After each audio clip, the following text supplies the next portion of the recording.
গাজার ভবিষ্যৎ নিয়ে ট্রাম্পের বার্তা।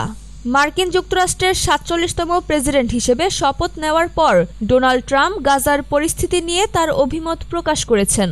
সোমবার ২০ জানুয়ারি বাংলাদেশ সময় রাত ১১টায় ওয়াশিংটনের কংগ্রেস ভবনে শপথ গ্রহণ করেন তিনি। এরপর হোয়াইট হাউসে সাংবাদিকদের সঙ্গে আলাপকালে গাজার যুদ্ধবিরতি প্রসঙ্গে মন্তব্য করেন।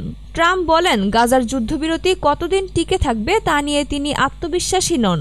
এক সাংবাদিকের প্রশ্নের জবাবে তিনি বলেন, আমি নিশ্চিত নই, ওটা আমাদের যুদ্ধ নয়, তাদের যুদ্ধ। মঙ্গলবার ২১ জানুয়ারি বার্তা সংস্থা এএফপির প্রতিবেদন থেকে এ তথ্য জানা যায়।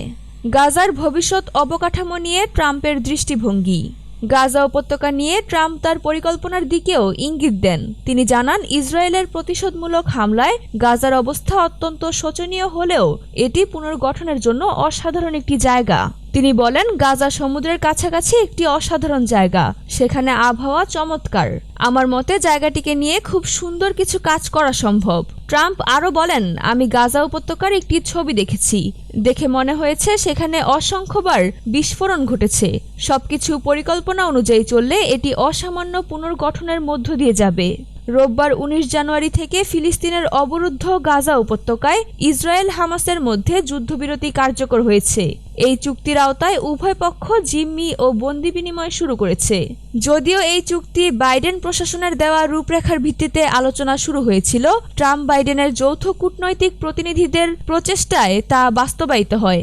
তবে ট্রাম্প নিশ্চিত করেছেন যে তিনি ইসরায়েলকে সবসময়ের মতোই সম্পূর্ণ সমর্থন দেবেন। ট্রাম্পের নেতৃত্বে যুক্তরাষ্ট্রের পররাষ্ট্রনীতিতে গাজার পুনর্গঠন ও ইসরায়েলের স্বার্থ সুরক্ষার বিষয়টি আরও জোরালোভাবে প্রতিফলিত হচ্ছে। তবে গাজার যুদ্ধবিরতি কতদিন স্থায়ী হবে এবং ফিলিস্তিনিদের ভবিষ্যৎ কী হবে তা নিয়ে প্রশ্ন থেকেই যাচ্ছে।